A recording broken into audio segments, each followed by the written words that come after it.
Okay, so hello everyone, this is Adarsh Patel. Welcome to our decent star classes. तो यार हम शुरू किए थे अपना एनसीईआरटी ऑपरेशन के नाम से सीरीज, और इसमें हम ऑलमोस्ट कई सारे चैप्टर कवर ही कर लिए हैं। ऑलमोस्ट 3 चैप्टर हमने कवर कर लिया है, जैसा कि आप प्लेलिस्ट खोल करके देख सकते हैं। अगर आप शुरू से जुड़े हुए हैं तो आपको पता ही होगा कि हम सारा कुछ अपने डिसेंट स्टार के बुक से ही पढ़ रहे हैं। तो चलिए भाई, इसी सीरीज को कंटिन्यू करते हुए आज हम लेने वाले हैं एक इन्वायरमेंट नाम से चैप्टर। बेसिकली ये पॉल्यूशन का चैप्टर है, इन्वायरमेंटल इशू में आता है। तो आज का पूरा लेक्चर अपना इसी पे बेस रहने वाला है, इन्वायरमेंटल इशू के बारे में, या फिर पॉल्यूशन नाम का जो चैप्टर अब यार बचपन से ही पढ़ते आ रहे हैं। ये सारा कुछ उसी पे बेस है। तो चलिए भाई, हम शुरू कर देते हैं बिना ज्यादा समय को गंवाए, वेस्ट किए हुए, है ना। चलिए भाई शुरू करते हैं। देखिए, जैसा कि आपको एक बार बोर्ड पे पीपीटी दिख ही रहा होगा सब कुछ। तो अगर आपको बताएं, ये जो पीपीटी आपको पीछे दिख रहा है, ये पूरा का पूरा पीपीटी यार हमारे ही बुक है, डिसेंट स्टार डिसेंट बायो के नाम से है। ये मेरी ही लिखी हुई बुक्स है। आप इसको यार ऑनलाइन परचेज कर सकते हैं, हमें रीच कर सकते हैं आदर्श पटेल 27@gmail.com, और यहाँ से आप ऑनलाइन हमें ऑर्डर कर दीजिए, ठीक है ना। इसको बाय कर सकते हैं, ठीक। इसमें क्या है, सारा कुछ यार पॉइंट वाइज दिया हुआ है, सारा कुछ क्रिस्प फॉर्म में दिया हुआ है। बहुत ज्यादा आपको फालतू की इधर उधर भटकने की जरूरत नहीं है। सारा कुछ एक ही पास करके लिख दिया गया है, और एक बुक नहीं, एक अच्छे नोट्स है ना। तो इससे मजा आएगा आपको पढ़ने में। चलो भाई शुरू करते हैं। इन्वायरमेंटल इशू को समझना, क्या होता है इन्वायरमेंटल इशू, क्या है इन्वायरमेंट और क्या है पोल्यूशन, ठीक। इसमें बहुत सारा चीज यार आप बचपन के क्लास में पढ़े हुए हैं, तो ऐसा कुछ खास है नहीं इसमें, ठीक। पर इसमें कुछ टर्मिनोलॉजी है, कुछ टेक्निकल टर्म है, और इसी को काफी डिटेल में पढ़ना है हमको, है ना। और इसका जो पूरा डिटेल है आपको पता ही है, क्लास 12 की एनसीईआरटी जब हम ओपन करके देखते हैं तो वहाँ पे एक इकोलॉजी नाम से एक चैप्टर आया करता है। फिर वहां पे हम इसको पूरा अच्छे से एक एक चीज डिटेल में कर लेते हैं, है ना। तो अभी इसका एक छोटा सा ये इन्वायरमेंटल इशू का पार्ट है, इसको खत्म करते हैं, है ना। देखिए, पहला ही डिफिनीशन हम शुरू कर देते हैं। अब जो चैप्टर का नाम है अपना वो था यार आवर इन्वायरमेंट, है ना। तो पहले यहीं से शुरू करते हैं कि इन्वायरमेंट हम किसको कहते हैं। तो इन्वायरमेंट को अगर सिंपल सा बोला तो जो भी आसपास में जो भी हमारे चारों तरफ चीजें हैं, ये सब इन्वायरमेंट के ही अंडर में आता है ना। हमारे आसपास जो भी है सब एक इन्वायरमेंट का पार्ट है ना। तो ये क्या लिखा है डिफिनेशन पे, देखिए, the sum total of external factor and condition that affect organism. Obviously ये जो भी अपना एक्सटर्नल फैक्टर है, जो भी हमारे आसपास की सराउंडिंग चीजें हैं, ये सब हमारे इन्वायरमेंट में आती हैं। जैसे एक एग्जांपल देते हैं, लोग कहते हैं ना कि इसका इन्वायरमेंट अच्छा नहीं है, मतलब यहाँ का इन्वायरमेंट नहीं अच्छा है, यहाँ पे मन नहीं लग रहा है ना। यहाँ पे पढ़ाई का इन्वायरमेंट नहीं है। इसका मतलब क्या कि एक ऐसी जगह जहाँ पे सारी कुछ पढ़ाई के बियॉन्ड ही घूम रही है, तो वहां पे ऑब्वियसली बोल रहे हैं कि यहाँ पे पढ़ाई का एनवायरनमेंट है। जहाँ पे पढ़ाई को छोड़ करके जितनी दुनिया भर की चीजें हैं सारी कुछ चल रही हैं, तो वहां पे बोलेंगे ना भाई यहाँ पे पढ़ाई का बिल्कुल इन्वायरमेंट नहीं है ना। तो लोग बोलते हैं कि एक अच्छे इन्वायरमेंट में रहना चाहिए, है ना। अच्छे इन्वायरमेंट में क्यों रहना चाहिए, क्योंकि लोग बोलते हैं कि जो भी जैसे हम इन्वायरमेंट में रहते हैं हम वैसे ढल जाते है ना। तो अगर ऐसा है तो इसको क्या हम मान सकते हैं कि इन्वायरमेंट, जो भी हमारे सराउंडिंग की चीजें होती हैं, वो हमें अफेक्ट करती हैं बहुत ज्यादा लेवल पे, है ना। तो सिमिलरली कुछ ऐसा ही है, इन्वायरमेंट में बोल रहे हैं कि जितनी भी एक्सटर्नल फैक्टर है, जितने भी एक्सटर्नल में चीजें हैं, सब इन्वायरमेंट के अंदर में आता है। और इस एक्सटर्नल फैक्टर, जितने भी एक्सटर्नल फैक्टर हैं, ठीक है ना, जो भी अपना एक्सटर्नल इन्वायरमेंट है, सब एक आदमी को अफेक्ट करता है, ठीक है ना। हर एक एक्सटर्नल इन्वायरमेंट फैक्टर जो भी है, हर एक एक्सटर्नल फैक्टर किसी हर एक ऑर्गेनिज्म को किसी न किसी रूप में भाई अफेक्ट तो करता ही करता है ना। अगर इतनी बातें क्लियर है तो ये डिफिनेशन आपको समझ में आ गया होगा। क्या लिखा है, the sum total of external factor, मतलब कि जो भी एक्सटर्नल में सारी चीजें प्रेजेंट है, सब इन्वायरमेंट के अंदर में आती हैं। और ये सारे के सारे कंडीशन एक ऑर्गेनिज्म को यार अफेक्ट करते हैं, है ना। सारी की सारी चीजें एक ऑर्गेनिज्म को अफेक्ट करते हैं without becoming an internal part of them, बिना उसका इंटरनल पार्ट बने हुए, है ना। जैसे कि अगर कहीं पे एयर गंदा है, जैसे फॉर एग्जांपल हम दिल्ली दिल्ली को ले लेते हैं, है ना। वहां पे एयर गंदा है, तो हम एयर से अफेक्ट हो रहे हैं कि नहीं, हाँ भाई बिल्कुल अफेक्ट हो रहे हैं, ठीक। तो ये जो भी एक्सटर्नल फैक्टर था सब ऑर्गेनिज्म को अफेक्ट करता है बिना उसका इंटरनल पार्ट बने, ठीक। और देखो, और जब भी हम इन्वायरमेंट की बात कर रहे हैं तो दो तरीके का इन्वायरमेंट होता है, जैसे कि एक तो फिजिकल इन्वायरमेंट और दूसरा हो गया बायोटिक। इसको हम बेसिकली ऐसे मान सकते हैं, छोड़ो ये सारा कुछ, सब कुछ तुम छोड़ दो, बस इतना ध्यान से सुन लो कि जो भी इन्वायरमेंट में आप चीजें देख रहे होंगे यार, या तो लिविंग होगा या तो नॉन लिविंग होगा, ठीक है ना। तो इन्वायरमेंट का मतलब हम बस इतना बोल रहे हैं कि जो भी सराउंडिंग में अपनी चीजें हैं सब इन्वायरमेंट में आ रहे हैं, ये टेबल, ये पंखा, है लैपटॉप, ये पेन, ये माउस, कीबोर्ड, सब, ठीक है ना। इस कमरे के में आप जिस कमरे में भी बैठ के पढ़ रहे हो, सारा कुछ अगल बगल का सब इन्वायरमेंट है ये, है ना। वो सारी बाहर की चीजें, जैसा आपका सारा बाहर का एटमोस्फियर है, सारा का सारा एक्सटर्नल एटमोस्फियर आपको अफेक्ट कर रहा है ना। बिना आप, अब ऐसा थोड़ी है कि ये जो पेन है हमारा इंटरनल पार्ट बन जा रहा है ना, तो ये कुछ ऐसा ही लिखा हुआ, और आपके आसपास में बहुत सारी चीजें होंगी, हो सकता है कुछ लिविंग है, हो सकता है कुछ नॉन लिविंग। अरे नहीं सर, हमारे रूम में बस बुक है, ऐसा थोड़ी है कि हम लिविंग ऑर्गेनिज्म रखे हैं। अरे सर, आपको लग रहा है हम गाय पाल के बैठे हैं क्या? अरे ना ना। देखो भाई, जब भी हम बात कर रहे हैं लिविंग और नॉन लिविंग की, तो लिविंग में है, चाहे कुछ भी हो, लिविंग में तीन चीजों के अंदर में हम बात कर सकते हैं। लिविंग में या तो प्लांट हो सकता है, ठीक, और एनिमल आएगा, ठीक है ना। प्लांट, एनिमल और माइक्रोब, पूरी की पूरी डाइवर्सिटी इतने में ही खत्म। या तो लिविंग में प्लांट आएगा, ठीक है ना, प्लांट से रिलेटेड होंगे, या एनिमल से रिलेटेड चीजें होंगी, या फिर माइक्रोब। तो माइक्रोब तो हर जगह प्रेजेंट है। तो क्या हमारे सराउंडिंग में लिविंग ऑर्गेनिज्म है कि नहीं है? हाँ सर, बिल्कुल है। तो सराउंडिंग में हमारे लिविंग ऑर्गेनिज्म है, और वो क्या है? माइक्रोब्स है, ठीक है ना। देखो भाई, ये चैप्टर एकदम इजी है, एकदम हलवा चैप्टर है, 1 घंटे में हम खत्म कर देंगे इसको, है ना। खैर, कोशिश करते हैं, खत्म हो जाएगा, है ना। इजी है, ऐसा कुछ नहीं है कि बहुत हार्ड है, बहुत ज्यादा पढ़ने की जरूरत नहीं, सब पढ़े हुए हैं यार। अभी देखो कैसे कैसे उड़ा देते हैं, खत्म, बस बस खत्म है।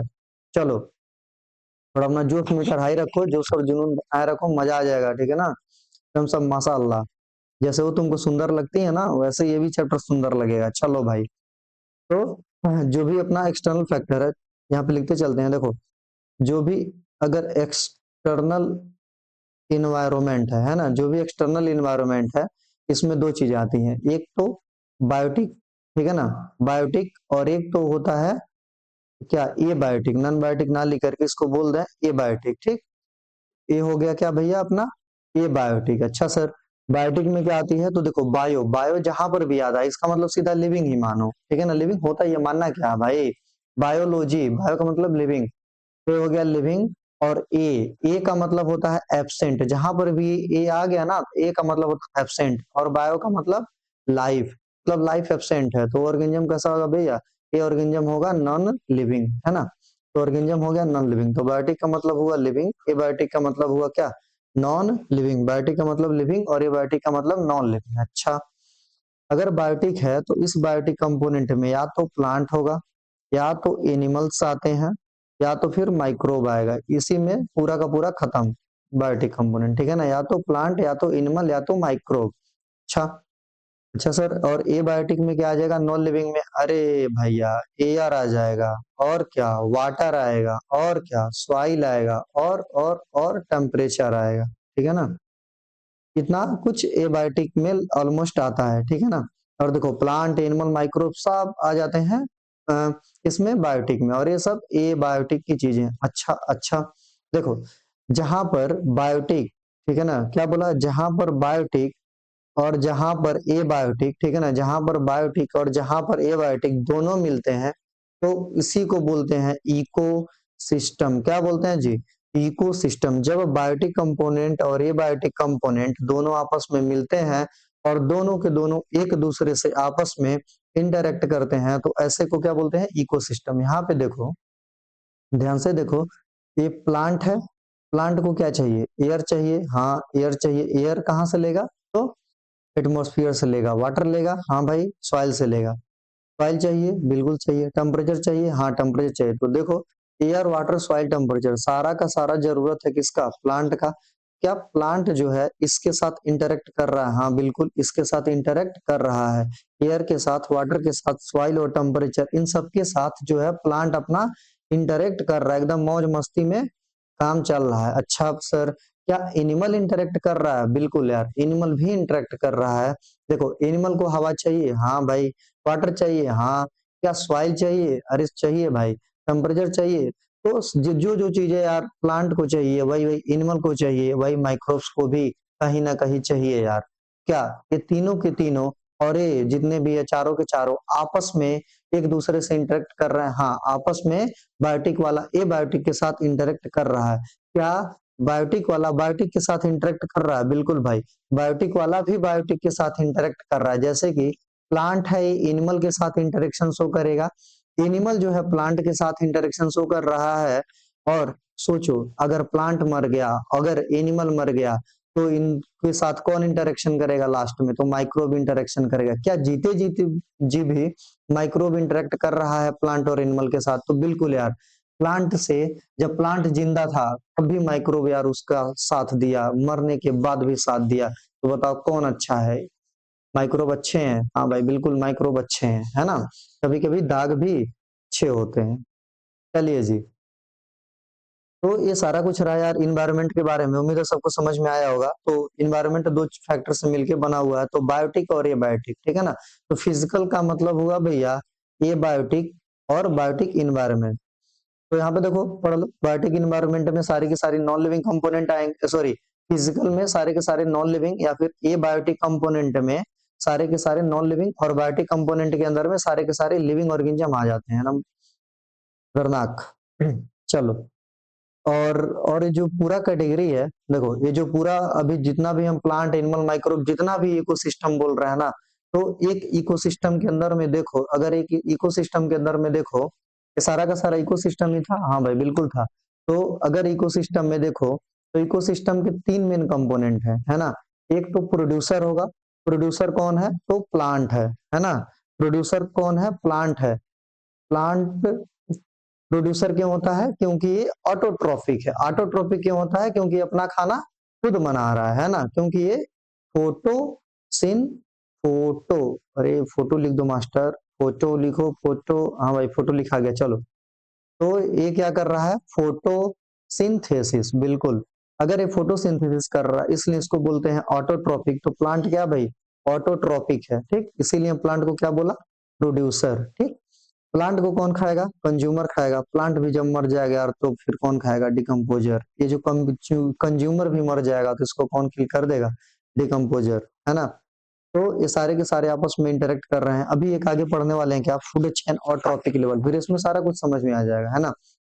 देखो, ये जो प्लांट है भाई, ये हमेशा का हमेशा ये प्रोड्यूसर कहलाएगा, ठीक है ना। प्रोड्यूसर को किसी से भीख मांगने की जरूरत नहीं है, बिल्कुल नहीं मांगने की जरूरत है। ये खुद समर्थ है, अपना खाना यार खुद बना सकता है, तो फिर भीख क्यों ही मांगेगा, है ना। तो प्रोड्यूसर जो है हमेशा और हमेशा टॉपिक लेवल नंबर वन, मतलब T1 टॉपिक लेवल पे आता है, ठीक। कंज्यूमर डिपेंड करता है कि किस टॉपिक लेवल पे आ सकता है। अभी जो कंज्यूमर है ये किसी भी टॉपिक लेवल पे आ सकता है, पर T1 पे कभी भी नहीं आएगा, है ना।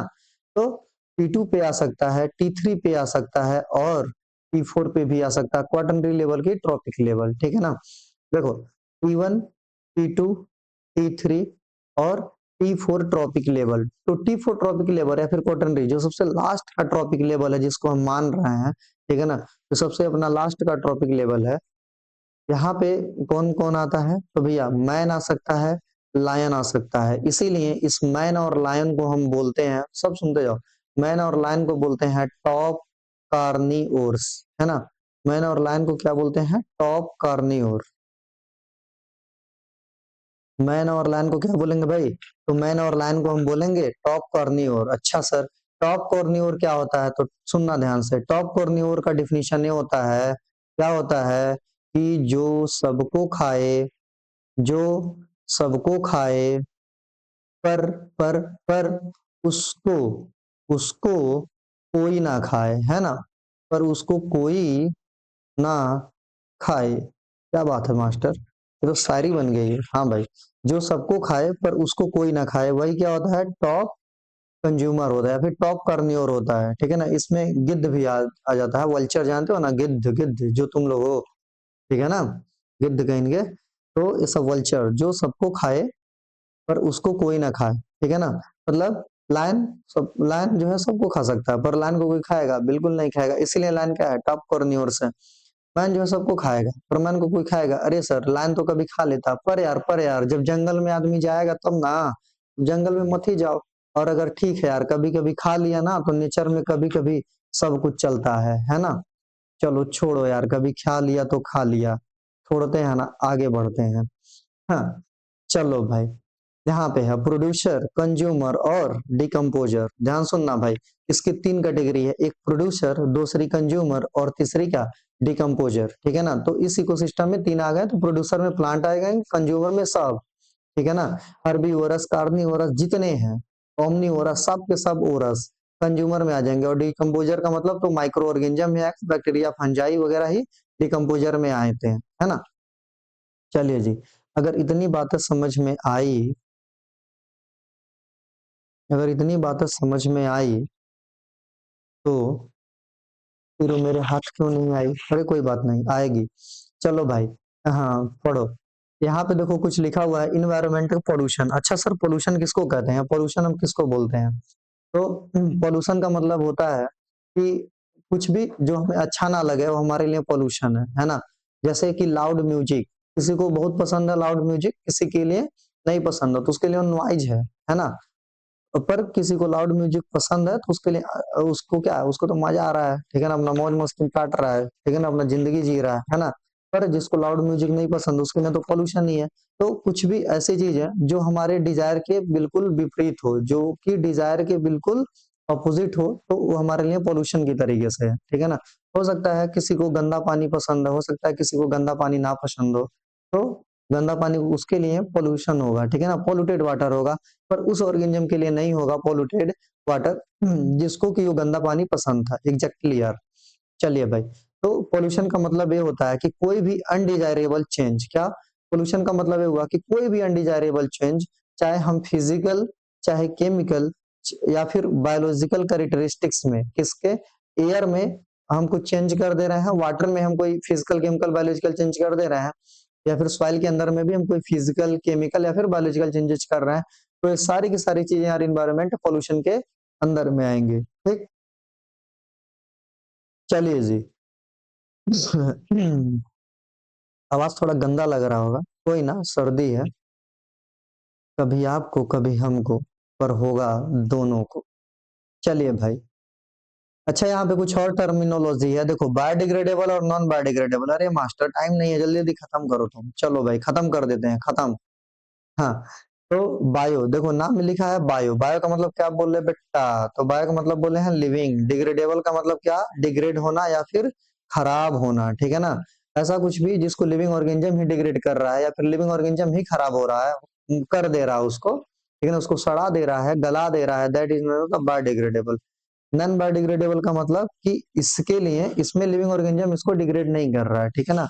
ये कोई फिजिकल मतलब सॉरी, ये कोई एक्सटर्नल कंडीशन या फिर ये बायोटिक कंडीशन की वजह से डिग्रेड हो रहा है, चाहे टेम्परेचर की वजह से डिग्रेड हो, चाहे मॉइस्चर की वजह से, चाहे किसी भी कंडीशन की वजह से डिग्रेड हो, तो उसको बोलते हैं नॉन बायोडिग्रेडेबल, है ना। चलो, यहाँ पे देखो बायोडिग्रेडेबल का डिफिनेशन तो क्या लिखा है, डिग्रेडेड बाय बायोलॉजिकल या फिर माइक्रोबियल वेस्ट, ठीक है ना, या फिर बायोलॉजिकल कोई मतलब लिविंग ऑर्गेनिज्म, या फिर इसको माइक्रोब, अगर इसको डेड एंड डीके करके खत्म कर दे रहा है तो उसको बोले हैं बायोडिग्रेडेबल। जैसे कि डोमेस्टिक वेस्ट, ठीक है ना, लाइव स्टॉक के वेस्ट एक्सेट्रा, ये सारी की सारी चीजें यार बायोडिग्रेडेबल वेस्ट के अंदर में कंसीडर करी जाती हैं, है ना। चलिए जी, अगर ऐसा है तो दूसरा डिफिनेशन देखिए क्या है, नॉन बायोडिग्रेडेबल। नॉन बायोडिग्रेडेबल में इसके ऊपर माइक्रोब का कोई एक्शन नहीं है, अगर माइक्रोब एक्ट भी कर रहा है तो ज्यादा इसका कुछ कर ही नहीं पाएगा, है ना। जैसे कि कैन नॉट बी डिग्रेडेड, लिखो, लिखा है ना कैन नॉट बी डिग्रेडेड, तो माइक्रोब इनका कुछ नहीं उखाड़ सकता है, हाँ बिल्कुल। तो यहाँ पे देखो इसका एग्जांपल जैसे हैवी मेटल लाइक मरकरी वगैरह, मरकरी को क्या है माइक्रोब खाएगा, है ना, डीडीटी। उसके बाद बीएससी ग्लास हुआ, पॉली इथाइलिन हुआ, पॉलीथिलीन बैग, ठीक है ना, जो पॉलीथीन की बैग हो गई ये सब, ठीक है ना। अच्छा भाई, डीडीटी का फुल फॉर्म क्या होता है, तो डीडीटी का फुल फॉर्म होता है, नाम सुने ही होगे, डाइक्लोरो, बोलते हैं ना डीडीटी का छिड़काव कर देंगे तो मच्छर भाग जाएंगे, तो ये वही है, डाइक्लोरो, डाइफिनाइल, डाइक्लोरो, डाइफिनाइल, और क्या, ट्राइक्लोरो इथेन, ठीक है ना, dichloro diphenyl trichloro ethane, that is the full form था डीडीटी। बहुत इंपॉर्टेंट है, याद कर लेना, सीएचएस एंट्रेंस में पूछा जाता है कि डीडीटी का फुल फॉर्म बता दो बेटा।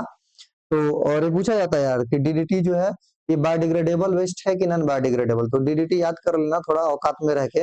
डीडीटी कैसा वेस्ट है? बायोडिग्रेडेबल नहीं है, नॉन बायोडिग्रेडेबल है ना। इसके बाद है बीएससी। बीएससी का फुल फॉर्म बीएससी का फुल फॉर्म हुआ भैया बेंजीन हेक्सा क्लोराइड, ठीक है ना। बीएससी का फुल फॉर्म हो गया भाई बेंजीन हेक्सा क्लोराइड। तो ये सब जो है ये नॉन बायोडिग्रेडेबल वेस्ट है, ठीक। देखो इकोसिस्टम जो अभी हम शुरू में ही पढ़ लिए हैं ये वही है। इकोसिस्टम का मतलब क्या हुआ?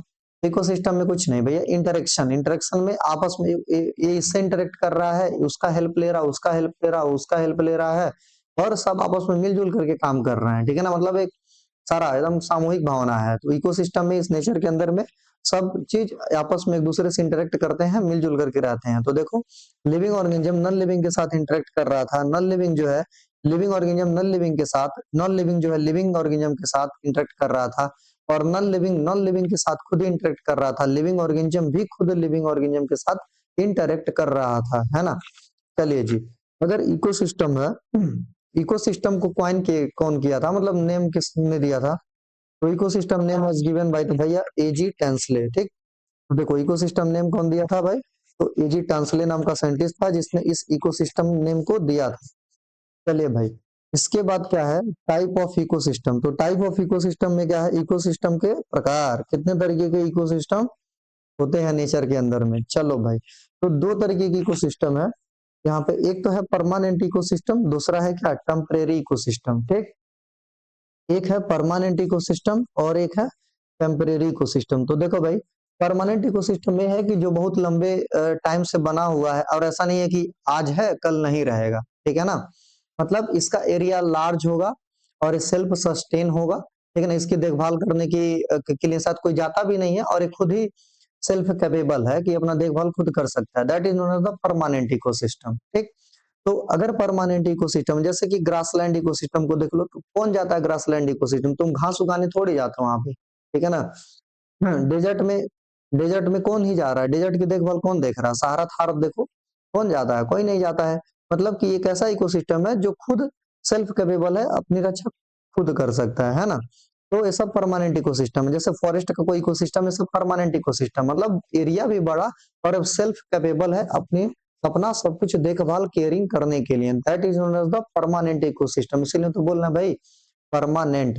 दूसरा इकोसिस्टम ध्यान से देखना, दूसरा इकोसिस्टम होता है टेम्परेरी इकोसिस्टम। क्या बोला भाई? तो दूसरा इकोसिस्टम है टेम्परेरी इकोसिस्टम। टेम्परेरी इकोसिस्टम का मतलब कि आज है कल नहीं रहेगा, कल था आज नहीं है, ठीक। और सेल्फ सस्टेनेबल नहीं है, मतलब कि ये अपना रक्षा खुद नहीं कर सकता। अगर हम इसकी केयरिंग नहीं करेंगे तो कुछ साल बाद ये खत्म हो गया, ठीक है ना। जैसे कि कोई भी रेन फीड स्मॉल साइज का पॉन्ड बना दिया, ठीक है ना। रेन फीड स्मॉल साइज का पॉन्ड कहीं पे गड्ढा खोद दिए, और बारिश का पानी आया इकट्ठा हो गया, 4 ठो मछली डाल के कह रहे हैं कि अरे भाई हम तो मछली पालन किए हैं, और जब सूखा पड़ेगा भाई सारा पानी उड़ मछली फुर, ठीक है ना। इसीलिए ये जो है ये टेम्परेरी इकोसिस्टम है, ठीक है ना। पानी उड़ा मछली उड़ी, ठीक है ना। तो ऐसा है। एक छोटा सा पेड़ लगा दिए, कह रहे हैं इस पे तो पापा की परी चिड़िया बैठेगी, ठीक है ना। पेड़ काट दिए, पापा की परी उड़, तो ऐसा कुछ हो गया। That is known as the temporary ecosystem. अरे समझे क्या? चलिए भाई, और ये जितना भी इकोसिस्टम पढ़ रहा है ये कैसे बना है? तो depending upon size and mode of nutrition, ठीक है ना। इसकी साइज क्या है? तो परमानेंट वाली की साइज बड़ी होती है, टेम्परेरी वाली की साइज छोटी होती है। मोड ऑफ न्यूट्रिशन जो है हेटरोट्रॉपिक भी ये सब कुछ चलता रहेगा, ठीक है ना। इनका मोड ऑफ न्यूट्रिशन भी लगभग अलग होगा, पर खैर, ठीक है ना। ये साइज पे ही सारा कुछ इकोसिस्टम हमने बनाया है, और सेल्फ सस्टेनेबिलिटी की बेस पे हमने इसको क्लासिफाई किया है टेम्परेरी और परमानेंट। तो बस इतना याद रखो, टेम्परेरी क्या है, परमानेंट क्या है, ठीक है ना। और इसके एक एक दो दो एग्जाम्पल, इतने से तुम को रिलेट कर पाओगे, एक अच्छा सा डिफिनेशन भी लिख पाओगे। चलो भाई, अब इस पूरे नेचर के अंदर में जो भी ऑर्गेनिज्म को हम क्लासिफाई करते हैं, ठीक है ना, तो उसकी दो कैटेगरी है, ठीक है ना।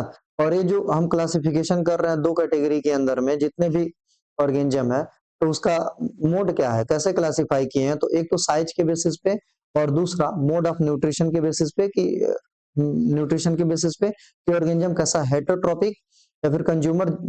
बेसिकली ऑटोट्रॉपिक को छोड़ करके हम सबको डिवाइड कर रहे हैं, ठीक है ना। तो जो हेटरोट्रॉप है वही कंज्यूमर है, ठीक है ना। क्योंकि जो ऑटोट्रॉप था वो तो प्लांट निकल गया, तो जो हेटरोट्रॉफ है सारे के सारे वो कंज्यूमर ही है, ठीक।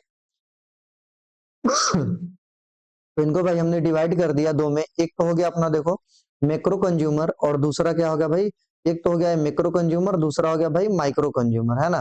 तो मैक्रो कंज्यूमर और दूसरा है माइक्रो कंज्यूमर, ठीक। तो देखो नाम में क्लियर है, बहुत इजी है। मैक्रो कंज्यूमर को देखो, मैक्रो का मतलब होता है बड़ा, ठीक। माइक्रो का मतलब होता है छोटा। तो बहुत छोटे कंज्यूमर हैं, तो ये बेसिकली इसी माइक्रो कंज्यूमर के अंदर में यार डिकम्पोजर्स आ जाएगा, है ना। तो ये जितने भी डिकम्पोजर्स हैं ये सब आ जाएंगे, और यहाँ पे जितने भी हेट्रोट्रॉप्स हैं, ठीक है ना, जितने भी हेट्रोट्रॉप्स, अरे क्या बोला भाई, जितने भी हेट्रोट्रॉप्स हैं ये सब यहाँ पे आ जाएंगे, ठीक। अब इस हेट्रोट्रॉप्स में ऑर्गेनिज्म जो है अलग अलग लेवल पे है, T1 T2 T3 T4, ठीक है ना। तो ये सब जितने भी है, चाहे T1 का हो, चाहे T2 का हो, चाहे T3 T4, ठीक है ना। प्राइमरी सॉरी फर्स्ट ट्रॉपिक वाला, सेकेंड ट्रॉपिक लेवल वाला, थर्ड और क्वार्टनरी या फिर फोर्थ ट्रॉपिक लेवल, सब के सब किस में आते हैं भाई, मैक्रो कंज्यूमर के अंदर में आते हैं। चलो इसके बाद दूसरा जो है ये है माइक्रो कंज्यूमर। तो इस माइक्रो कंज्यूमर के अंदर में कौन आते हैं, तो सब के सब जितने भी डिकम्पोजर हैं इस देश दुनिया में, जितने भी कीटाणु हैं, जितने भी बैक्टीरिया हैं, वायरस हैं, फंगाई हैं, सब के सब किस में आ जाएंगे, इसी डिकम्पोजर के अंदर में आएंगे, माइक्रो कंज्यूमर के अंदर में। चलिए भाई इसके बाद है, इसका डिफिनीशन देखना एक बार ध्यान से। ये जो अपना मैक्रो कंज्यूमर है इसको देखो ध्यान से, ठीक है ना। तो यहाँ इस मैक्रो कंज्यूमर में क्या है, मैक्रो कंज्यूमर में this include the animal which eat the producer directly या फिर इनडायरेक्टली, ठीक है ना। मतलब क्या बोला कि अर्थ के अंदर में प्लांट को छोड़ करके सब के सब जितने भी ऑर्गेनिज्म है सब के सब ऑटोट्रॉप पे डिपेंडेंट है ना। मतलब कि प्लांट को छोड़ करके सब के सब ऑटोट्रॉप पे डिपेंडेंट है, मतलब कि बोलेंगे क्या बोलेंगे कि all the heterotrophs are all the heterotrophs are directly or indirectly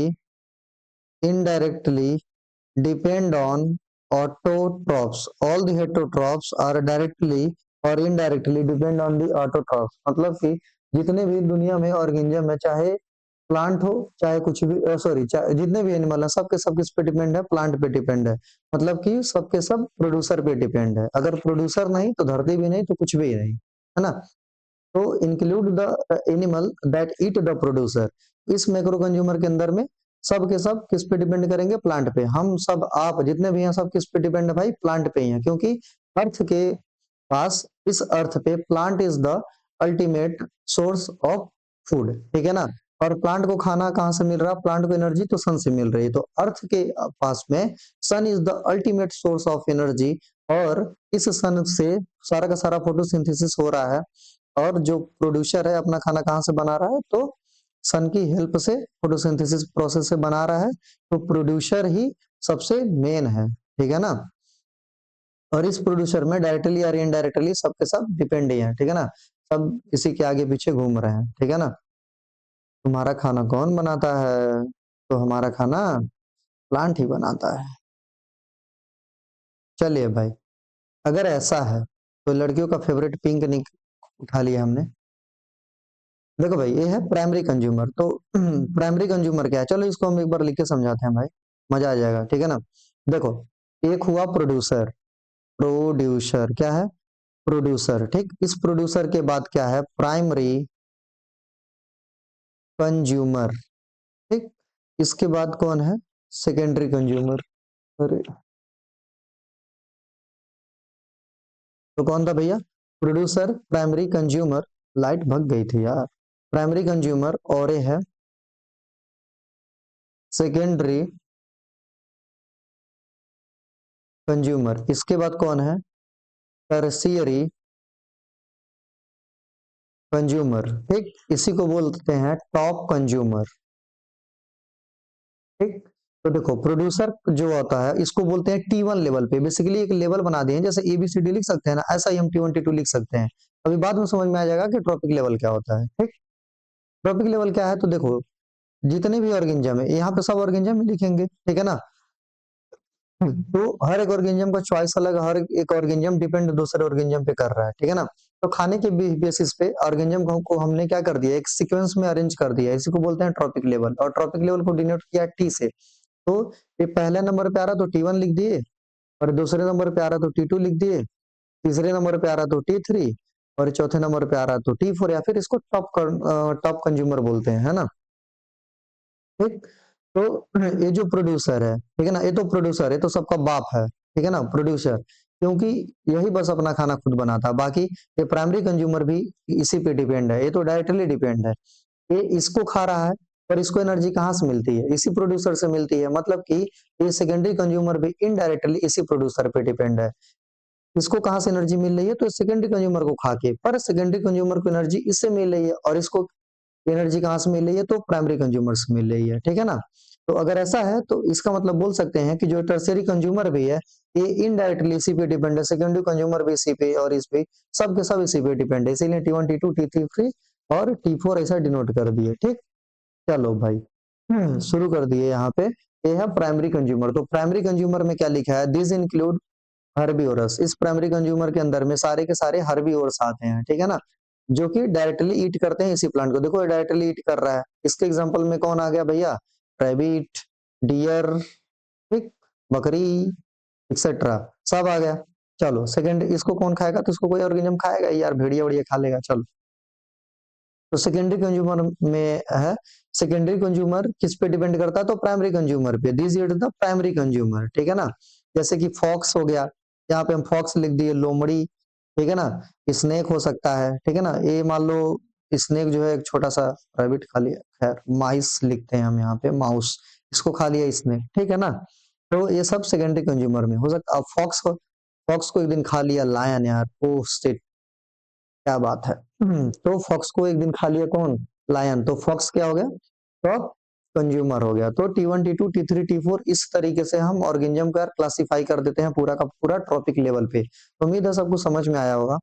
तो देखो ये एग्जांपल एक बार देखो, टर्सरी कंज्यूमर का डिफिनेशन देखो क्या लिखा है, this include the secondary carnivore, ठीक है ना, इस पे भेड़िया आ गया, ठीक है ना, ईटिंग अपॉन द फॉक्स हो गया। क्वाटरनरी कंज्यूमर के अंदर में लायन आ गया, टाइगर आ गया, एक्सेट्रा, ये सब टॉप कार्निवोर के ऊपर में आते हैं, ठीक है ना। तो ऐसे बना लो, ऐसे जो चार्ट बनाया ऊपर ऐसे ही बना लो, producer, primary consumer, secondary consumer, tertiary, top consumer, तो समझ में आ जाएगा। ठीक, और इस माइक्रो कंज्यूमर में देखो, तो सारे के सारे डिकम्पोजर आते हैं, क्या आते हैं सर, तो सारे के सारे डिकम्पोजर आते हैं, सारे के सारे सेप्रोट्रॉप भी आते हैं, इन्हीं को हम रिड्यूसर भी बोलते हैं। ठीक, देखो अगर ध्यान से देखो, एक प्लांट हो गया, ठीक, इस प्लांट को खा लिया कौन कौन कौन, जानवर तो बनाने आता नहीं है, चलो बना ही देते हैं। ये एक जानवर है, इसको खा लिया, खा लो भाई, खा लो, लो जानवर खा लो, तो खा लिया, ठीक। तो ये है प्लांट, इसको खा लिया इस एनिमल ने, ठीक। एक दिन क्या हुआ यार, ये भी मर गया, अरे तो मर गया। एक दिन क्या हुआ कि ये भी मर गया, ठीक, दोनों के दोनों क्या हुए, एक ही दिन मर गए। कोई बात नहीं, मरने दो, मरना इनका काम था। नीचे क्या था भाई, सॉइल है, ठीक। तो अब ये जो प्लांट मर गया तो सारा का सारा यहाँ पे यहाँ पे गिर जाएगा, फिर इसके ऊपर डिकम्पोजर एक्ट करेगा, इसको सड़ाएगा, गलाएगा, फिर इसका न्यूट्रिएंट सॉइल में चला गया, ठीक। फिर यहाँ पे इसका सीड वगैरह गिरा था, इस न्यूट्रिएंट को सीड ने ले लिया, एक नया प्लांट ऐसा देखो बना दिया, ठीक है ना। मतलब कि ध्यान से देखो, तो जो डिकम्पोजर है ये कौन सा काम कर रहा है, तो न्यूट्रिएंट की रिसाइकलिंग कर दे रहा कौन, डिकम्पोजर। इसीलिए डिकम्पोजर भी नेचर के अंदर में जरूरी होते हैं, इसीलिए यार नेचर ने हर एक ऑर्गेनिज्म का ख्याल रखा हुआ है, ठीक है ना। जितना आपसे प्यार करता उतना ही डिकम्पोजर के साथ भी प्यार करता है नेचर। चलिए भाई, तो ये क्या है, this help in nutrient recycling, in the absence of decomposer कोई भी नेचुरल रिप्लेनिशमेंट नहीं हो पाएगा, ठीक है। अगर डिकम्पोजर एब्सेंट है कितना खाद डालेंगे, ठीक है ना। तो ये जो भरपाई है नेचुरल तरीके से हो नहीं पाएगी, बाहर से फल की फर्टिलिटी को बढ़ाओ, ठीक है ना, पर वो भी कितने दिन तक, कुछ ही दिन तक। तो इससे क्या हो जाएगा, अगर डिकम्पोजर ना हो तो न्यूट्रिएंट की रिप्लेनिशमेंट नहीं हो पाएगी, और सॉइल की फर्टिलिटी भी क्या हो जाएगी, लॉस हो जाएगी। तो इस माइक्रो कंज्यूमर के अंदर में ये बैक्टीरिया और फंजाई ये सब इंक्लूड है। चलो भाई, यहाँ पे यहाँ पे देखो ध्यान से, तो यहाँ पे ये वही है बायोटिक और एबायोटिक जो इन्वायरमेंट के कंपोनेंट है, ये सारा कुछ मैंने समझा दिया। बायोटिक कंपोनेंट और एबायोटिक, एबायोटिक में क्या है, सारा का सारा ये लाइट फाइट टेम्परेचर अम्परेचर बात। हाँ हाँ हाँ, बायोटिक कंपोनेंट, बायोटिक कंपोनेंट में प्लांट भी आया, एनिमल भी आया और माइक्रोब भी, ये सब किसके अंदर में आते हैं, बायोटिक कंपोनेंट। अरे सर क्या मजा है, उड़ा दिया ना, एकदम एकदम उड़ा दिया। ठीक, ट्रॉपिक लेवल अभी हमने बताया, तो ट्रॉपिक लेवल में हमने क्या किया था, हर एक ऑर्गेनिज्म को जैसे T1 पे, T2 पे, T3 पे, T4, तो यहाँ पे मान लो कोई ए ऑर्गेनिज्म है, यहाँ पे कोई बी ऑर्गेनिज्म है, यहाँ पे कोई टुन्नू ऑर्गेनिज्म है, यहाँ पे कोई डंकी ऑर्गेनिज्म है, तो इसी तरीके से जितने भी ऑर्गेनिज्म है इनके खाने का ख्याल रखते हुए एक सीक्वेंस में अरेंज कर दिया, that is known as the trophic level. ठीक, समझ में आया क्या, तो जितने भी ऑर्गेनिज्म है इस देश दुनिया धरती पे, सबका खाने का, सबका पसंद पूछ पूछ करके सबको क्या कर दिया, एकदम अरेंज कर दिया मौज मस्ती से, तो इसी को बोलते हैं ट्रॉपिक लेवल। ठीक है ना, किसी को गुलाब जामुन पसंद है, तो किसी को बर्फी पसंद है, तो किसी को केला पसंद है, किसी को कुछ पसंद है, तो जिसको जो कुछ खाना है यार तुम खाओ, नेचर कहती है जो मन करे वो खाओ। पर ऐसा नहीं है कि तुमको चिकन पसंद है तो रोज ही तुम चिकन खाओ, एक दिन मुर्गा खत्म हो जाएगा फिर क्या खाओगे, है ना। चलो भाई, तो यह है ट्रॉपिक लेवल। तो इस ट्रॉपिक लेवल में ध्यान से देखना, based on the source of their nutrition, मतलब न्यूट्रिशन के सोर्स पे ऑर्गेनिज्म को हम क्लासिफाई किए हैं। ठीक है ना, मतलब फूड हैबिटाट के बेसिस पे ऑर्गेनिज्म को क्लासिफाई करते हैं, that is known as the trophic level. और हर एक ऑर्गेनिज्म देखो, ये जो प्लांट था ना, देखो यहाँ पे जो T1 पे कौन था, तो यहाँ पे द प्लांट। ठीक है ना, तो प्लांट के पास सबसे ज्यादा एनर्जी होगा। ठीक है ना, सबसे ज्यादा एनर्जी किसके पास होगा भैया, तो सबसे ज्यादा एनर्जी इसी पौधवा के पास होगा। ठीक, इसके बाद जैसे जैसे हम आगे बढ़ते जाते हैं तो एनर्जी का स्तर घटता जाता है, एनर्जी कम होता जाएगा, तो पौधे के पास सबसे ज्यादा एनर्जी है। इसके बाद यहाँ तक आते जाते सबसे कम एनर्जी बचेगी। ठीक है ना, सबसे कम एनर्जी जो है इसके पास बचेगा। तो प्लांट के पास क्या था भाई, तो प्लांट के पास सबसे ज्यादा एनर्जी था, यहाँ पे आते आते सबसे कम एनर्जी बचेगा। तो चलो भाई, यहाँ पे क्या लिखा है, तो हर एक ऑर्गेनिज्म एक दूसरे ऑर्गेनिज्म से, अपने पीछे वाले ऑर्गेनिज्म से एनर्जी को डिराइव कर रहा है, मतलब अपने पिछले ट्रॉपिक लेवल से ऑर्गेनिज्म को लेता है। ठीक है ना, इसके बाद क्या लिखा है, ग्रीन प्लांट कहाँ से लेते हैं, तो ग्रीन प्लांट अपना एनर्जी सनलाइट से लेते हैं, और कहाँ से लेंगे, है ना। देखो यहाँ पे एकदम मस्त एग्जांपल है, यहाँ पे घास, घास को कौन खा लिया, अरे चूहा खा लिया, चूहा को कौन खा लिया, तो सांप खा लिया, सांप को कौन खा लिया, तो गिद्ध खा लिया। ठीक है ना, वल्चर, हाउक। ठीक, तो इसको ये खा लिया, तो ग्रास क्या हुआ, प्रोड्यूसर ये हुआ, चूहा प्राइमरी कंज्यूमर, स्नेक हो गया सेकेंडरी कंज्यूमर, और हॉक या फिर वल्चर जो है क्या हो गया, टर्सरी कंज्यूमर हो गया। ठीक है ना, तो ये देखो ये जितने भी ऑर्गेनिज्म है सबके खाने का ख्याल रखते हुए एकदम मौज मस्ती से एक एक ऑर्गेनिज्म को एकदम ट्रॉपिक लेवल में बांट दिए। चलो भाई इसके आगे देखते हैं, इसके आगे एक, ये जो अभी हम पूरा देख लिए, इसको ये खा रहा है, इसको ये खा रहा है, इस गधे को ये खा रहा है। ठीक, तो ये जो सब एक दूसरे को खा रहे हैं इसी को बोलते हैं हम क्या, फूड चैन। ठीक है ना, मतलब एक खाद्य श्रृंखला, इसको हिंदी में बोलते हैं खाद्य श्रृंखला, खाद्य श्रृंखला।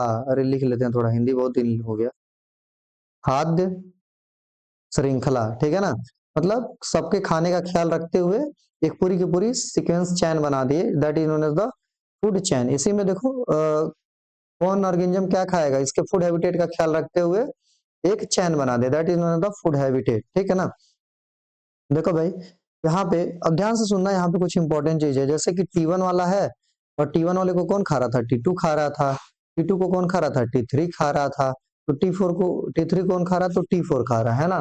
तो एक ऑर्गेनिज्म दूसरे ऑर्गेनिज्म को खाया जा रहा, खाया जा रहा, खाया जा रहा है। ठीक, तो यहाँ पे देखो, यहाँ पे क्या बोला है अभी मैंने, कि इसके पास एनर्जी, क्या इसके पास एनर्जी, एनर्जी जो है सबसे ज्यादा रहेगा, और एनर्जी, एनर्जी का जो लेवल है भैया, एनर्जी का जो लेवल है यहाँ पे आते आते एकदम सबसे कम हो जाएगा। ठीक, तो अगर मान लो कि इस T1 के पास 1000 जूल की एनर्जी है ना, अगर यह 1000 जूल की एनर्जी है, तो इसके पास कितनी एनर्जी होगी, तो इस एनर्जी को का जो पूरा हिसाब है समझाने के लिए एक साइंटिस्ट आए जिसका नाम था लिंडेमैन। ठीक है ना, ये लिंडेमैन क्या किए, एक नया नियम बना दिए, और इन्होंने बताया कि कैसे एक ट्रॉपिक लेवल से दूसरे ट्रॉपिक लेवल पे एनर्जी जाती है। ठीक है ना, एनर्जी का बंटवारा कैसे करेंगे ट्रॉपिक लेवल से दूसरे ट्रॉपिक लेवल पे। ठीक है ना, तो जो इसी रूल को इन्होंने अपने नाम पे रख दिया, लिंडेमैन रूल। ठीक, तो देखो भाई, यहाँ पे 10% एनर्जी ही अगले ट्रॉपिक लेवल पे यहाँ पे कंज्यूम हो जाएगा, है ना। तो 10% एनर्जी हर एक ट्रॉपिक लेवल पे, सक्सेसिव ट्रॉपिक लेवल पे 10% एनर्जी की ट्रांसफर होती है ना। हर एक सक्सेसिव ट्रॉपिक लेवल पे केवल 10% एनर्जी का ट्रांसफर होगा, बाकी सब खत्म हो जाएगा, ठीक है ना। तो इस 1000 का 10% इधर चला जाएगा, कितना हो जाएगा, 100 जूल बच जाएगा। अरे नहीं आता करने तो देखो कैसे करते हैं, 1000 जूल 10% कितना होगा, ऐसे एक जीरो से एक जीरो मर गया, इससे एक खत्म, तो ये हो गया 100 जूल। फिर यहाँ पे कितना जाएगा, 10 जूल जाएगा, यहाँ पे कितना जाएगा, तो 1 जूल जाएगा। तो देखो यहाँ पे कितनी ज्यादा एनर्जी थी, 1000 जूल एनर्जी थी ना। हाँ, तो यहाँ पे कितनी एनर्जी बची, बस 1 ही जूल बची। मतलब कि जो प्रोड्यूसर है इसके पास एनर्जी सबसे ज्यादा, पर एनर्जी लास्ट तक आते आते कितना एकदम सबसे कम हो जाएगा, है ना। चलो भाई, तो ये सारा कुछ कौन समझाया था, तो ये सारा कुछ समझाया था भैया ये अपने लिंडेमैन भैया, ठीक है ना। तो देखो लिखा भी है यहाँ पे लिंडेमैन रूल, ठीक है ना, लिंडेमैन का 10% रूल या फिर लिंडेमैन का एनर्जी ट्रांसफर रूल। और देखो ये जितना भी एनर्जी का ट्रांसफर होता है, ये जितना भी एनर्जी का ट्रांसफर है, ये कैसे एनर्जी का ट्रांसफर होता है, तो यूनिडायरेक्शनल एनर्जी का ट्रांसफर है। ये नहीं कि एनर्जी पीछे जाएगा, ऐसा कुछ नहीं होता है। एनर्जी हमेशा यूनिडायरेक्शनल फ्लो होता है, ठीक है ना, बाय डायरेक्शनल फ्लो नहीं होता है एनर्जी का, हमेशा एनर्जी का यूनिडायरेक्शनल फ्लो होगा। तो यहाँ पे देखो लिंडेमैन रूल में बस वही है, जितना बता दिया, 10% एनर्जी ही एक ट्रॉपिक लेवल से दूसरे ट्रॉपिक लेवल पे जाएगी, तो 10% एनर्जी है, ठीक। और जितना भी सनलाइट गिर रहा है, ठीक है ना, जितना भी सनलाइट आ रहा है, उस पूरे सनलाइट का भैया 1% प्लांट के काम आता है, बाकी सब बकवास है, बाकी सब वापस चला जाएगा, ठीक है ना। तो जितना भी टोटल सनलाइट है इसका जो है प्लांट के लिए बस 1% ही इसका काम का चीज है, बाकी सब तो बस ऐसे ही नाम के हैं, है ना। समझ में आया क्या। तो इसका 1% काम का चीज है, ठीक है ना। तो यहाँ पे देखो लिखा भी है कि अबाउट 1% जो है यही बस काम का है, ठीक है ना। जितना भी सनलाइट आ रहा है बस उसका 1% काम का है, बाकी सब बकवास है, ठीक। उसका 1% बेसिकली प्लांट यूज कर पा रहा है। देखो अब ये है फूड वेब या फिर फूड साइकिल। अभी हमने क्या पढ़ा लिया भाई, अभी हमने पढ़ा है फूड चैन, ठीक। तो देखो नेचर में ऐसा थोड़ी है कि इसको एक खाएगा और इसको एक खाएगा और इसको एक खाएगा, कोई कसम थोड़ी खाया है कि इसको एक खाएगा, इसको एक खाएगा और इसको एक खाएगा, ऐसा नहीं होता है, ठीक है ना। चॉइसेस अलग है, आज मन किया चिकन खाएंगे, कल मन किया मशरूम खाएंगे, कल मैं मन किया तो चूहा खाएंगे, जो मन करेगा हम वो खाएंगे, है ना। तो इसी तरीके से नेचर के अंदर में फूड चैन नहीं पाया जाता है ना। नेचर में फूड चैन नहीं पाया जाता है, एक पर्टिकुलर फूड चेन नहीं पाया जाएगा। जब फूड चेन की ग्रुप कर देंगे, ठीक है ना, group of food chain that is known as the food web. Group of group of food chain, जो फूड चैन की अगर हम ग्रुप कर देते हैं, ठीक है ना, तो इसको हम क्या बोलते हैं, ए बोलते हैं, इसको हम फूड वेब बोल देते हैं, ठीक है ना। कि फूड चैन का ग्रुप, कई सारे फूड चैन मिलाओ, लाओ मिला दो तो बन गया भाई फूड वेब। फूड चैन में क्या होता है, फूड नेचर के अंदर में फूड चैन नहीं पाया जाता है, तो नेचर के अंदर में हमेशा फूड वेब जैसा कुछ पाया जाता है, ठीक। तो नेचर के अंदर में फूड चैन नहीं पाया जाता है, नेचर के अंदर में फूड वेब पाया जाता है। नेचर के अंदर में भाई फूड चेन नहीं पाया जाएगा, नेचर के अंदर में क्या पाया जाएगा, तो नेचर के अंदर में फूड वेब पाया जाएगा। अगर ऐसा है तो यहाँ पे ध्यान से देखना, किसी भी इकोसिस्टम में क्या लिखा है, food chain is not exist, only food web exist. तो नेचर के अंदर में फूड चेन नहीं पाया जाता है, फूड वेब एग्जिस्ट करता है ना। और फूड वेब कैसे बनते हैं, तो कई सारे फूड चेन को मिला दो तो बन गया फूड वेब, ठीक है ना। वेब का मतलब जाल, ठीक है ना, जैसे www वर्ल्ड वाइड वेब। यहाँ पे देखो, इसको आज एक खाया, कल फिर इसको एक दिन एक खाया, फिर आज इसका भी मन किया इसको खाने का, फिर इसको कौन खा लिया, कोई भी खा लिया भाई, क्या पता इसको इसको कौन खा लिया, इसको ये खा लिया, है ना। तो किसी को कोई भी खा रहा है, तो इसी तरीके से देखो जितने भी फूड चेन है सबको मिला दो तो बन गया फूड वेब, ठीक। चलो भैया आगे बढ़ते हैं, आगे बढ़े तो यहाँ पे एक अच्छा टॉपिक है, that is known as the biomagnification. Biomagnification का मतलब क्या हुआ, बायोमैग्निफिकेशन का मतलब ये होता है कि जहर का अमाउंट, पॉइजन का अमाउंट या फिर जहर का अमाउंट हर एक सक्सेसिव ट्रॉपिक लेवल पे बढ़ते जाना है। जैसे कि किसी इकोसिस्टम में, जैसे कि मान लो खेत है, ठीक है ना, एक खेत था, इस खेत में क्या किए, डीडीटी का छिड़काव कर दिए, ठीक है ना, समझे, इस खेत के अंदर में किसका छिड़काव कर दिए, डीडीटी, यहाँ पे डीडीटी डाल दी, या फिर कोई भी यूरिया उरिया फर्टिलाइजर जवन मन किया तवन डाल दो तुम, ठीक है ना। फिर इस खेत में बाढ़ लग गई, है ना, इस खेत में क्या लग गई, बाढ़ लग गई, यहाँ पे कहीं से मछली आ गई, फिर जैसे पानी थोड़ा कम हुआ, फिर इस खेत से मछली कहाँ पे चली गई, किसी तालाब में मछली चली गई, ठीक, ठीक है ना। तो इस खेत में क्या था, यूरिया था, इस यूरिया को कौन खा लिया, इस मछली ने खा लिया, ठीक, और मछली कहाँ चली गई, तालाब में, तो फिर मछली को मान लो कोई पंछी खा लिया, ठीक, मछली को कोई पंछी खा लिया, ठीक, और किसी पंछी को क्या कर लिया, कोई मैन है, मन किया कोई कबूतर खाने का, या फिर कोई भी पंछी मान लो खाने का, तो इसको ये खा लिया, ठीक है ना। तो देखो, ये जो यूरिया के जहर है मछली के पास गया, फिर मछली के पास से जो जहर है पंछी के अंदर में गया, फिर पंछी के अंदर से जहर जो है आदमी के पास चला जाएगा। तो यहाँ पे देख पा रहे हैं कि सक्सेसिव ट्रॉपिक, जैसे जैसे ट्रॉपिक लेवल बढ़ रहा है, तो अमाउंट ऑफ जो पॉइजन का कंसेंट्रेशन है, जो पॉइजन का अमाउंट है सक्सेसिव ट्रॉपिक लेवल पे लगातार बढ़ता जा रहा है, बढ़ता जा रहा है, that is known the biomagnification. तो यहाँ पे ध्यान से देखो क्या लिखा है, increase in amount of some substance in the successive trophic level, मतलब कि हम जैसे जैसे ट्रॉपिक लेवल पे बढ़ते जाएंगे, तो ये जो पॉइजन का अमाउंट है या फिर किसी भी सब्सटेंस का अमाउंट मान लेते हैं, पर ये जो बायोमैग्निफिकेशन है बेसिकली हम पॉइजन के लिए ही डिफाइन करते हैं, ठीक है ना। तो जो पॉइजन है या फिर जो भी हार्मफुल चीजें हैं, ये सब ट्रॉपिक लेवल बढ़ाते जाएंगे तो इसका अमाउंट भी बढ़ता जाएगा। जैसे यहाँ पे एक सबसे अच्छा एग्जाम्पल, इसको देखो, इस वाटर में किसी टाइम पे डीडीटी का छिड़काव किया गया होगा, अभी कंसंट्रेशन जो है यह 0.003 पार्ट्स पर बिलियन, मतलब बहुत कम कंसंट्रेशन में है। फिर इस प्लांट के अंदर में जू प्लैंकटन है, ठीक है ना, जू प्लैंकटन मतलब छोटे छोटे जो कीड़े होते हैं पानी के अंदर में, जू प्लैंकटन, ठीक है ना। ये इस प्लांट के अंदर में, इस वाटर के अंदर में फाइटोप्लैंक्टन होगा, ठीक है ना। फाइटोप्लैंक्टन मतलब पानी के अंदर में छोटे छोटे पौधे, इन छोटे छोटे पौधों को कौन खा लिया, इन छोटे छोटे जो कीड़े हैं जिसको जू प्लैंक्टन बोलना है, इसको खा लिया, ठीक है ना। तो यहाँ पे अभी कंसंट्रेशन देखो, इसमें वाटर के अंदर में, तो वाटर के अंदर में डीडीटी का जो कंसंट्रेशन था 0.003 ppb था, कितना था, पार्ट्स पर बिलियन था।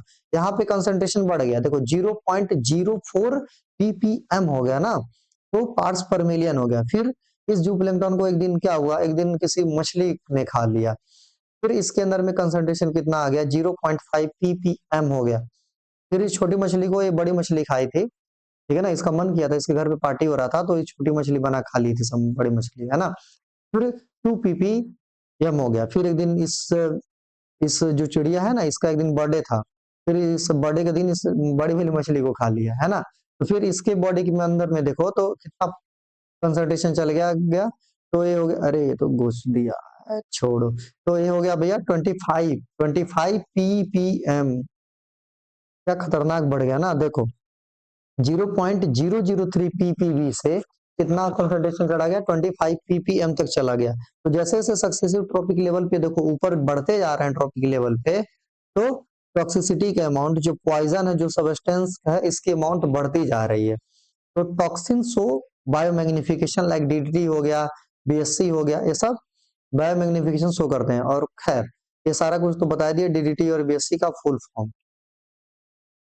इसके बाद है ए वेस्ट मैनेजमेंट। वेस्ट मैनेजमेंट क्या कहता है कि जो भी हम गंदगी फैला रहे हैं, जो भी अपना वेस्ट है, इसका मैनेजमेंट हम कैसे करते हैं, है ना। तो इस वेस्ट मैनेजमेंट के अंदर में ये पूरा का पूरा आ जाएगा कि कोई भी वेस्ट है इसका मैनेजमेंट कैसे कर रहे हैं। तो अभी ये वेस्ट हम पढ़े भी हैं, तो दो तरीके का वेस्ट था, एक तो बायोडिग्रेडेबल वेस्ट था, दूसरा कौन था भैया, नॉन बायोडिग्रेडेबल वेस्ट था। तो बायोडिग्रेडेबल तो ठीक है, इसको माइक्रो ऑर्गेनिज्म जो भी है ये सब खत्म कर दे रहे हैं बायोडिग्रेडेबल वेस्ट को, पर उसका क्या, जो नॉन बायोडिग्रेडेबल है, जिसके ऊपर ये माइक्रो ऑर्गेनिज्म का कुछ असर ही नहीं हो रहा है, उसका क्या, उसको भी तो खत्म करना पड़ेगा नेचर के अंदर में, है ना। तो उसको खत्म करने के लिए क्या है, उसको भी खत्म करने के लिए कुछ हम इसके लिए कुछ उपाय कर सकते हैं, इसके लिए कुछ तरीके अपना सकते हैं, that is known as the waste management, ठीक। तो ये है अनवांटेड या फिर अनयूजुअल जो चीजें हैं, इसको हम या तो देखो इसको हम ऐसे बोल सकते हैं, रिड्यूस कर सकते हैं, रीयूज कर सकते हैं, और रिसाइकल कर सकते हैं। रिड्यूस कर सकते हैं, रीयूज कर सकते हैं, रिसाइकल कर सकते हैं, ठीक है ना। तो इतना कुछ कर सकते हैं इस वेस्ट मैनेजमेंट के अंदर में, ठीक। तो देखो अनवांटेड अनयूजुअल या फिर जो भी डिस्कार्डेड थिंग्स हैं ये सब वेस्ट ही हैं। तो इसका यूज कैसे करेंगे, तो based on the nature of waste they are categorize into two. तो ये बायोडिग्रेडेबल भी हो सकता है और क्या नॉन बायोडिग्रेडेबल होते हैं। तो बायोडिग्रेडेबल तो अपने आप नेचर में खत्म हो रहा है, और नॉन बायोडिग्रेडेबल के लिए कुछ तरीके अपना सकते हैं, जैसे लैंडफिल। जमीन में गड्ढा करो और उसके अंदर में सारा जो भी वेस्ट है ये डाल दो, that is known as the waste disposal का मेथड। ठीक है ना, जस्ट ए सेकेंड।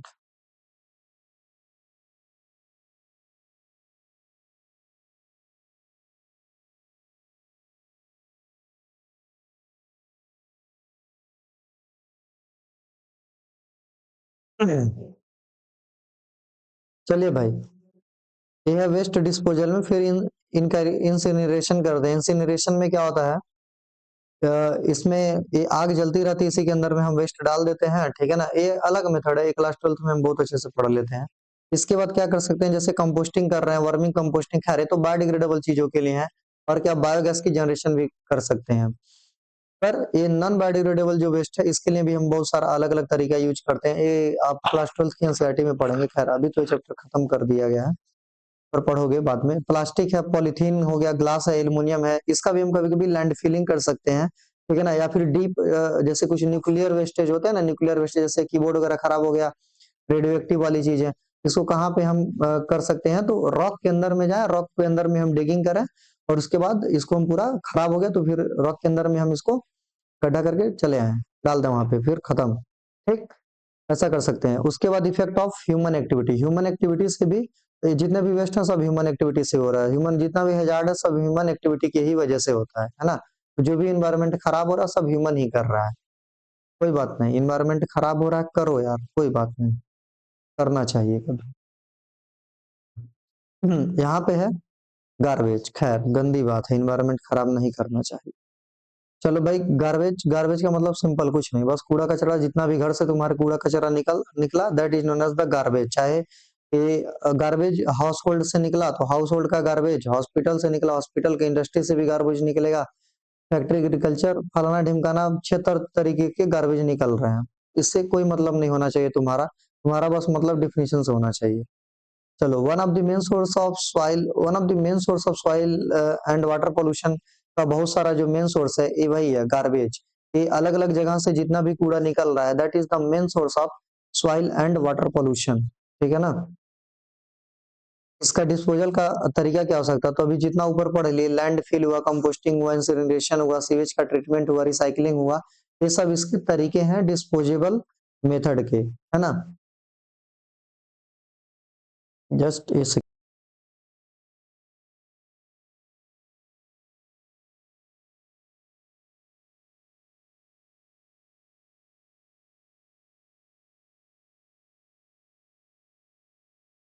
हाँ भाई। तो ये सारा कुछ देखो, तो एफर्ट ऑफ इंडिविजुअल लेवल पे अलग अलग एफर्ट कर सकते हैं, सब पढ़ने की चीजें नहीं है। Use of clay made up, हम प्लास्टिक की चीजें ना यूज करके हम मिट्टी के बर्तन यूज करें, ऐसा कुछ क्ले का बना हुआ कप यूज करें। ठीक है ना, प्लास्टिक का बैग ना यूज करके जूट का बैग यूज करें, पेपर का बैग यूज करें। ठीक है ना, ये सब करें, फिर इन्वायरमेंट बच जाएगा। इसके बाद एक अच्छा टॉपिक है, ये है ओजोन लेयर का डिप्लीशन। ओजोन लेयर हम जानते हैं, ओजोन जो होता है ब्लैंकेट ऑफ अर्थ की तरीके से काम कर रहा है। ठीक है ना, ओजोन ब्लैंकेट ऑफ अर्थ की तरीके से काम कर रहा है। तो जो भी सन से हार्मफुल यूवी रे आ रहा है, ठीक है ना, इसको रोकने का काम कौन कर रहा है, यही है O3, इसी को ओजोन बोलते हैं। यही ओजोन ये सारा हार्मफुल रेडिएशन को रोकता है। ठीक है ना, तो अब एक कवरिंग किया हुआ है, पर जैसे ही ये जो गैस है ना, CFC वगैरह, क्लोरोफ्लोरोकार्बन वगैरह जो गैस हो गया, इसमें क्या होता है, क्लोरीन है। ठीक है ना, ये क्लोरीन क्या करता है, ओजोन को डिग्रेड कर देगा, खराब कर देगा। तो ये जो ब्लैंकेट की लेयर है ना, ये पतली होती जाएंगी। जैसे जैसे ब्लैंकेट का लेयर पतला होता जाएगा, ऐसे ही यूवी रे आने लगेगा, फिर 76 तरीके का बीमारी, स्किन कैंसर बोलो, नाइट ब्लाइंडनेस करें, आई में सुनो ब्लाइंडनेस बोलो, ठीक है ना, स्किन कैंसर बोलो, लिकोडर्मा पिगमेंटेशन, इस तरह की अलग अलग बीमारी होगा। ठीक है ना, तो ये जो ओजोन है, ये 3 एटम ऑफ ऑक्सीजन, मतलब इसको O3 बोलते हैं, इसके अंदर 3 एटम ऑक्सीजन के होते हैं। और ओजोन डे बाय डे खराब हो रहा है ड्यू टू द CFC। कहाँ से निकलता है, तो फ्रीज हुआ, AC रेफ्रिजरेटर हुआ, AC हुआ, यहाँ से सब कुछ है निकलता है। ठीक, इसको हम कूलेंट की तरीके से यूज कर सकते हैं, फायर एक्सटिंग्विशर की में ऐसा कुछ। जस्ट